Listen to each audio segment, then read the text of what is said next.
काफी स्टूडेंट्स ऐसे होते हैं जिनको जो है वो सब कुछ पता होता है, वो टेक्निकल फील्ड से रिलेटेड होते हैं, कोई आईटी से रिलेटेड होता है, कोई कंप्यूटर साइंस, कोई सॉफ्टवेयर इंजीनियरिंग।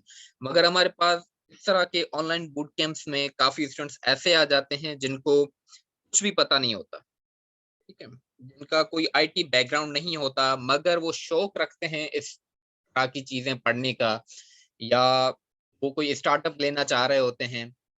तो मैं जो अभी स्टार्ट लेने जा रहा हूँ, वो आई नो यहाँ पे बहुत से स्टूडेंट्स ऐसे होंगे जो कि बहुत कुछ जानते होंगे, या फिर बहुत से स्टूडेंट्स ऐसे होंगे जिनको कुछ भी नहीं पता होगा। तो मैं स्टार्ट ले रहा हूँ जिस तरह से कि यानी कि फ्रॉम ज़ीरो।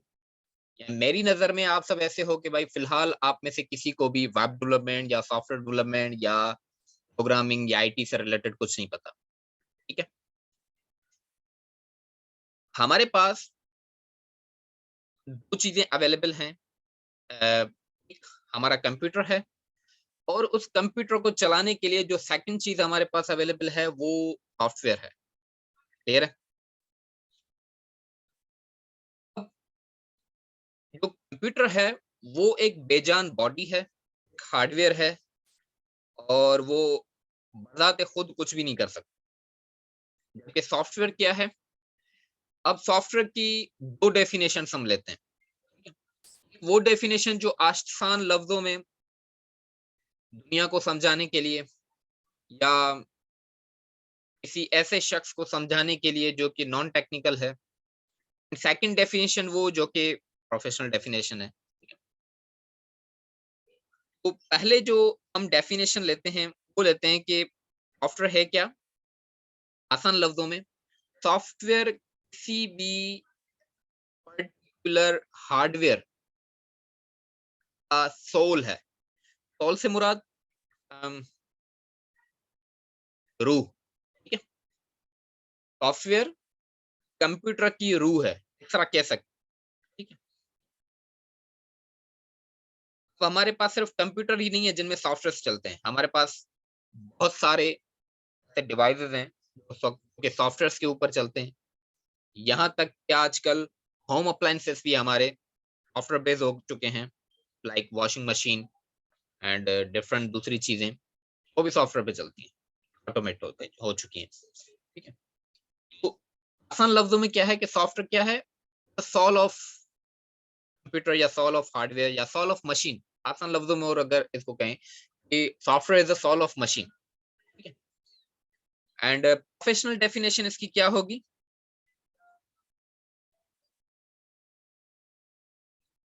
यहाँ मैं स्क्रीन शेयर करता हूँ, फिलहाल अभी तक यानी कि मैंने कोई स्लाइड वगैरह स्टार्ट नहीं की, फिलहाल जस्ट हम एक ज़ुबानी बातें करते हैं, ठीक है?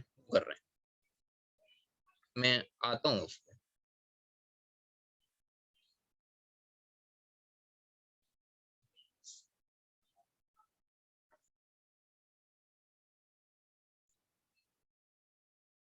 तो सेकंड डेफिनिशन अब क्या होगी हमारे कंप्यूटर की? तो सेकंड डेफिनिशन सॉफ्टवेयर की वो ये है कि software the set of instructions given to the computer to perform any particular task. ये सॉफ्टवेयर क्या है? सेट ऑफ इंस्ट्रक्शंस हैं। तो ऐसी इंस्ट्रक्शंस जो कि उस पर्टिकुलर प्रोग्राम के अंदर सेव करवा दी गई हैं, और वो इंस्ट्रक्शंस किसको दी जाती हैं? मशीन को दी जाती हैं to perform any particular task. Particular task क्यों? क्योंकि कोई भी सॉफ्टवेयर एक किसी खास काम के लिए बनाया जाता है। ऐसा नहीं कि एक सॉफ्टवेयर है, वो बनाया किसी और काम के लिए गया है, हम इससे कोई दूसरा काम लें। जैसे कि सपोज़ एमएस ऑफिस का सबको पता है, MS Word, MS Excel, MS PowerPoint, ठीक है? क्या मैं एमएस वर्ड के ऊपर पॉसिबल है कि मैं सॉन्ग्स चलाऊँ, मूवीज़ देखूँ? नहीं। क्यों? क्योंकि एमएस वर्ड जो सॉफ्टवेयर है वो बेसिकली बनाया ही गया है एक खास किस्म के काम के लिए, जबकि मूवीज़ या सॉन्ग सुनने के लिए एक अलग से खास किस्म के सॉफ्टवेयर्स हैं, फॉर एग्ज़ाम्पल वीएलसी वगैरह। अब ये हो गया एक बिल्कुल सिंपल सा इंट्रोडक्शन सॉफ्टवेयर एंड कंप्यूटर का। एक चीज मैं आप लोगों को यानी कि रिमाइंड करा देता हूँ कि क्योंकि हमारे पास जो जूम सॉफ्टवेयर अवेलेबल है, जूम मीटिंग जिसके ऊपर अभी हम क्लास ले रहे हैं, ये के एक ट्रायल वर्जन है और इसके ऊपर जो क्लास होती है या मीटिंग जो है इसके ऊपर हम ज्यादा से ज्यादा 40 मिनट्स की कर सकते हैं।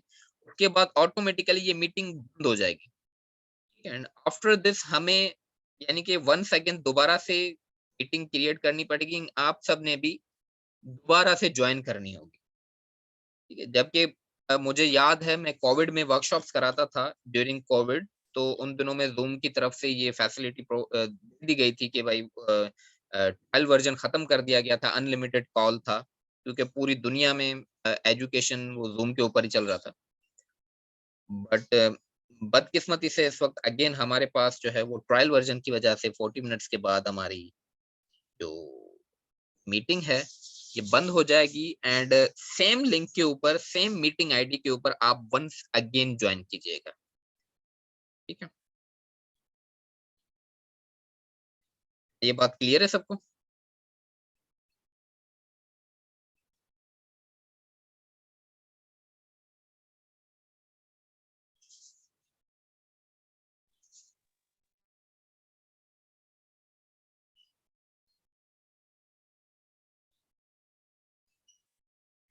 Okay right. अब अभी तक जो है वो मैंने क्या बताया कि हमारे पास दो चीजें हैं, सॉफ्टवेयर एंड मशीन। सॉफ्टवेयर के अंदर हमारे पास बहुत सारी कैटेगरीज आ जाती हैं। भाई एक होता है हमारा सिस्टम सॉफ्टवेयर, सेकंड होता है हमारा application software. System software means के वो सॉफ्टवेयर जो कि मेरे पूरी मशीन को चलाता है, मींस फॉर एग्जांपल हमारा ऑपरेटिंग सिस्टम। जैसे कि मेरे लैपटॉप के अंदर इस वक्त विंडोज इंस्टॉल्ड है, विंडोज 10। तो वो विंडोज 10 क्या है, ये विंडोज 10 बेसिकली एक सिस्टम सॉफ्टवेयर है, यानी कि एक ऐसा सॉफ्टवेयर है जो कि इस पूरी मशीन को चला रहा है और इस पूरी मशीन को काम करने के लायक बना रहा है, वगैरह वगैरह। ये एप्लीकेशन सॉफ्टवेयर वो होता है यानी कि जो सिस्टम सॉफ्टवेयर चले, यानी कि विदाउट सिस्टम सॉफ्टवेयर वो ना चल सके। जैसे कि एमएस ऑफिस विदाउट विंडोज नहीं चल सकती, गूगल क्रोम विदाउट विंडोज नहीं चल सकता, विदाउट ऑपरेटिंग सिस्टम नहीं चल सकता, ठीक है। एप्लीकेशन सॉफ्टवेयर वो सॉफ्टवेयर हैं जो कि हम अब इंस्टॉल करेंगे जब हमारे कंप्यूटर के अंदर कोई एक ऑपरेटिंग सिस्टम इंस्टॉल होगा, एक सिस्टम सॉफ्टवेयर मौजूद होगा तो उसके ऊपर एप्लीकेशन सॉफ्टवेयर काम करेंगे। तो application software different, again different types के बनते हैं, जैसे कि desktop based applications and web based applications. Desktop based applications वो होती हैं जो कि डायरेक्ट मेरे कंप्यूटर पे चल रही हैं, जैसे कि अभी हम ये जूम मीटिंग चला रहे हैं, ये भी एक डेस्कटॉप एप्लीकेशन है। इसी तरह से अगर हम एमएस ऑफिस यानी कि एग्जांपल लें तो एमएस ऑफिस भी एक डेस्कटॉप एप्लीकेशन है, डायरेक्ट मेरे पीसी के ऊपर चल रहा है। वीएलसी हो गया, ठीक है, एंड एमएस पेंट हो गया, वगैरह वगैरह। ये यानी जो मेरे कंप्यूटर पे डायरेक्ट ऑफलाइन, बहुत से ऑनलाइन भी होते हैं, सॉफ्टवेयर चल रहे हैं, वो होते हैं हमारे एप्लीकेशन सॉफ्टवेयर अंदर डेस्कटॉप बेस्ड एप्लीकेशन।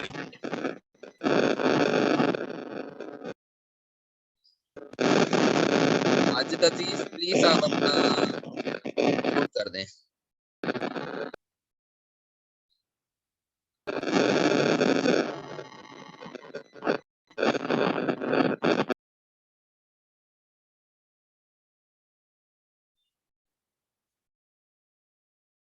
तो इसी तरह से डेस्कटॉप एप्लीकेशंस एंड देन बाद में आते हैं हमारे पास web based applications. Web based applications वो होते हैं जो कि हम किसी पर्टिकुलर यूआरएल पे रन करें, एक पर्टिकुलर पाथ, एक डोमेन के ऊपर उसको हम एग्जीक्यूट करें, ठीक है, जो कि ब्राउजर्स की मदद से हमारे पास रन हो। वो सारे वेब बेस्ड एप्लीकेशंस होती हैं। Facebook the web based application, YouTube is a web based application, ठीक है। इसी तरह से दुनिया के अंदर और जितनी भी वेबसाइट्स हैं वो सब वेब बेस्ड एप्लीकेशंस हैं, वेब सॉफ्टवेयर्स हैं, या फिर आसान लफ्जों में उनको हम कहते हैं वेबसाइट्स, ठीक है।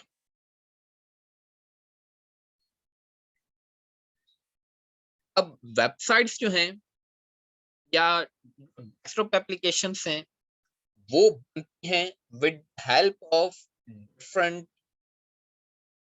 प्रोग्रामिंग लैंग्वेजेस, और प्रोग्रामिंग लैंग्वेजेस जो होती हैं वो अगेन एक सेट ऑफ इंस्ट्रक्शंस होते हैं। वो इंस्ट्रक्शंस हम खुद से बनाते हैं with the help of code, और एक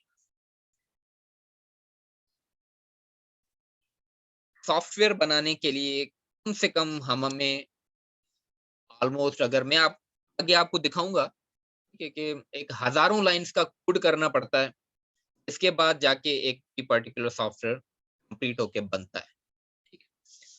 और इसी वजह से हमारे पास आजकल बहुत से स्टूडेंट्स, बल्कि सिर्फ स्टूडेंट्स नहीं, बहुत से दूसरे भी लोग जिनके पास टाइम की कमी है, वो कोडिंग करने से भागते हैं। वो भाग रहे हैं कि हमें ज्यादा कोड ना करना पड़े, हमें ज्यादा लिखना ना पड़े, हम आसान और इजी तरीके से जो है वो अपना इस सॉफ्टवेयर पर्टिकुलर बना सकें या वेबसाइट बना सकें, ठीक है, मगर हमें कोड ना करना पड़े। यानी कि जल्दी जल्दी एक चीज बन जाए, हमें मेहनत ना करनी पड़े, हमें कोडिंग ना करनी पड़े, हमें ज्यादा यानी कि दिमाग ना लगाना पड़े। तो उसके लिए अब हमारे पास दुनिया के अंदर कुछ ऐसे टूल्स आ चुके हैं जिनकी मदद से हम सॉफ्टवेयर्स बना सकते हैं विदाउट कोडिंग, ठीक है, विदाउट प्रोग्रामिंग। कोडिंग से मुराद प्रोग्रामिंग, ठीक है, विदाउट प्रोग्रामिंग, विदाउट यानी कि ना मेहनत किए, दिमाग लगाए, हम कोई पर्टिकुलर सॉफ्टवेयर बना दें और वो काम भी करे अच्छे से, ठीक है, और हमें यानी कि ना ज्यादा मेहनत ना करनी पड़े, ज्यादा टाइम खर्च ना करना पड़े, क्योंकि एक with the help of programming अगर हम सॉफ्टवेयर बनाएंगे तो हमें एक सॉफ्टवेयर बनाने में कम से कम 1 महीना, ठीक है, या बिल्कुल ही छोटा है तो 15-20 दिन, पर अगर बहुत बड़ा सिस्टम है तो हमें सालों भी लग जाते हैं, ठीक है। मेरे पास काफी ऐसे एग्जांपल्स हैं जो कि 2 4 4 5 5 सालों से वो प्रोजेक्ट्स जो हैं अंडर डेवलपमेंट है स्टिल, ठीक है, और उनके ऊपर स्टिल काम हो रहा है, वो अभी तक बन रहे हैं। ऐसे बहुत से सिस्टम्स हैं, एक बहुत बड़ी कंपनीज हो गई, इंडस्ट्रीज हो गई, बैंक्स हो गए, तो उनके सॉफ्टवेयर्स यानी कि ऐसे समझें कि लाइफ टाइम अंडर डेवलपमेंट होते हैं, वो लाइफ टाइम अपडेट हो रहे होते हैं। तो WordPress is one of them. WordPress क्या है? वर्डप्रेस एक ऐसा टूल है जिसका हमने ये बूट कैंप स्टार्ट किया है। एक ऐसा टूल है, एक ऐसा फीचर है, एक ऐसा अगेन एक सॉफ्टवेयर ही है जिसकी मदद से सॉफ्टवेयर्स बनते हैं, और ज़्यादा जल्दी, आसानी से, और ज़्यादा यानी कि कोडिंग भी नहीं करनी पड़ती, ज़्यादा दिमाग भी नहीं लगाना पड़ता, ज़्यादा टाइम भी खर्च नहीं करना पड़ता, और विदिन फ्यू आवर्स आपकी वेबसाइट कंप्लीट हो सकती है। इसमें भी यानी कि कुछ चीज़ें हैं, जैसे कि अगर यहाँ आप में से कोई, चलें वो चीज़ मैं थोड़ा-सा बाद में आप लोगों को बताऊँगा, ठीक है? क्योंकि क्वेश्चन आंसर्स एंड में होंगे तो वो चीज़ें मैं लास्ट में कवर करूँगा। एंड हमारी ये जो मीटिंग है उसका लास्ट मिनट चल रहा है, ठीक है? 40 मिनट्स कंप्लीट होने वाले हैं। लास्ट मिनट इसका चल रहा है, एंड विदिन फ्यू सेकंड्स हमारी मीटिंग जो है वो बंद हो सकती है। आप सबसे वंस अगेन मैं कह रहा हूँ कि अगेन जॉइन कीजिएगा, same link, same meeting ID के ऊपर।